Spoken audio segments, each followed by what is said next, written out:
9-орында. Құйын 2.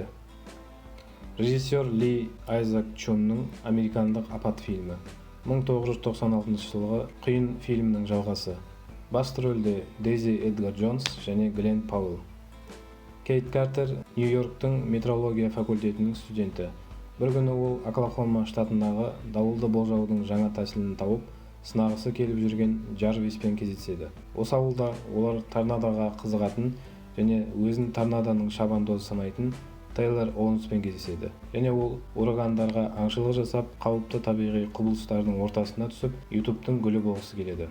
Фильмді көбісі бірінші сериясымен салыстырады, бірақ спецэффекттері ауыз толтырып айтарлықтай көрнекі орындалған, ал сюжетінің деңгейі төмендеу дейді. Бұл лентада ұшатын тракторлар мен сиыр болмаса да, қашып бара жатқан торнадо, қуып бара жатқан адамдар бар, және осылай ағма кезек ауысып отырады. Бұл кино апатты экшнге қызығатындарға ұнайды.